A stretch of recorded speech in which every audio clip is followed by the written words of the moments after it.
अमीर ननद की गरीब भाभी। रीना एक मध्यम परिवार की लड़की थी, लेकिन उसकी भाभी शिवानी एक बड़े घर की बेटी। शिवानी की शादी अभिषेक से लव मैरिज थी। अरे भाभी, ये कितना अच्छा सूट पहना है आपने। काश ऐसा मैं भी पहन पाती। अरे क्यों नहीं रीना, वैसे भी तुम्हारा और मेरा नाम तो एक ही है, जब मन करे पहन लेना।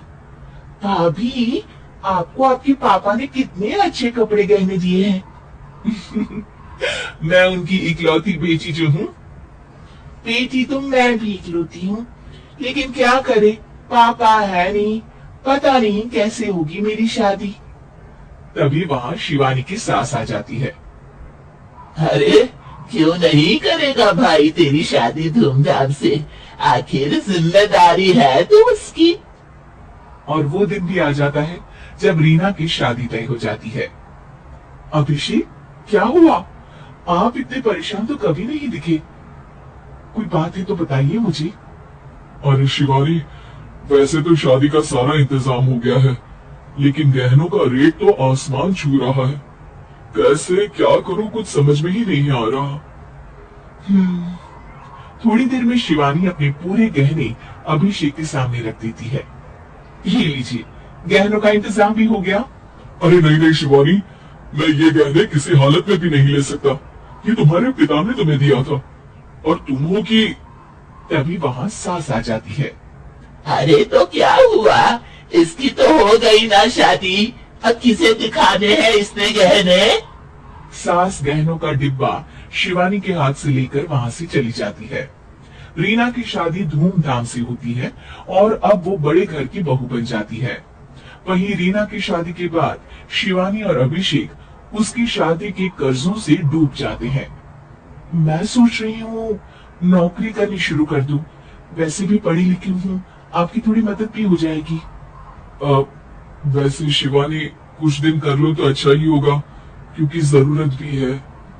अब शिवानी भी नौकरी करने लगती है और घर खर्चे में अभिषेक का हाथ बटाती है।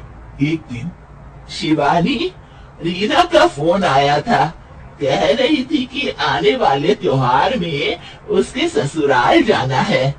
ठीक है माँ। अरे ठीक तो है, लेकिन एक काम कर लेना, उसके सास ससुर से लेकर पूरे खानदान के कपड़े मिठाइयाँ सब ले आना, और हो सके तो रीना के लिए छोटे से कान में पहनने के बूंदे भी। और क्या है ना, शादी में उसे सारी बड़ी बड़ी कान की ज्वेलरी दी थी, घर में पहनने के लिए तो उसके पास कुछ भी नहीं है। शिवानी सोच में पड़ जाती है कि वो क्या करे, क्योंकि कर्जों और घर के खर्चों के बाद तो पैसे बचते ही नहीं थे। शिवानी फिर अपने पिता को फोन करती है और उनसे पैसे मांगती है। देखो शिवानी, मैंने तुम्हें शादी के वक्त ही मना किया था कि ऐसे घर में शादी करनी ही नहीं चाहिए। अरे अभिषेक को शर्म आनी चाहिए जो ससुराल से पैसे मंगवा रहा है। शिवानी को पिता की बात पर गुस्सा आ जाता है। आप मेरे पिताजी हैं और मैं परेशान थी इसलिए आपसे मदद की उम्मीद की पापा। अभिषेक को तो पता भी नहीं है कि मैंने आपसे पैसे मांगे हैं। शिवानी सोचती है कि वो अभिषेक से बात करे, लेकिन फिर उसे लगता है कि वो टेंशन ले लेगा। तभी शिवानी की नजर हाथ के कंगन पर पड़ती है, सीधे बाजार जाती है और उसे बेचकर ननद के घर ले जाने का सारा सामान लेकर आती है और सास के सामने रख देती है। ठीक है, लेकिन फल थोड़े और अच्छी क्वालिटी के होने चाहिए थे। शिवानी कुछ नहीं कहती, वहाँ से चली जाती है।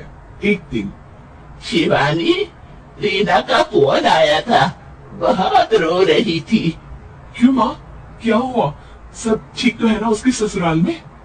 अरे तूने तो उसकी नाक ही कटवा दी। अब मैंने क्या कर दिया माँ?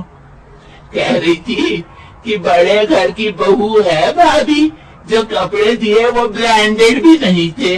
तू तो जानती है ना उन लोगों का पहनावा कितना अच्छा है। तू तो मेरी बेटी का भला कभी सोचती नहीं। हाय भगवान, अरे बड़े घर की बहू है, इसी बात की जलन है ना तुझे, लेकिन याद रख मेरी बेटी का सोचने के लिए भगवान है, तुम लोग कभी उसका बुरा नहीं कर पाओगे। अब शिवानी के मन में सवाल था कि क्या ईश्वर सिर्फ रीना के साथ है, उसके साथ नहीं। लेकिन उसे सुकून था कि वो अभिषेक के साथ उसकी जिम्मेदारियों को निभाने में बराबरी की हकदार है। शिवानी वहां से चली जाती है। वो सास से कुछ नहीं कहती, क्योंकि अमीर घर की बहू बनकर रीना को भले ही सुकून ना हो, लेकिन गरीब घर की बहू बनकर शिवानी खुश है। क्योंकि खुशी पैसों से नहीं, परिस्थितियों पर निर्भर करती है।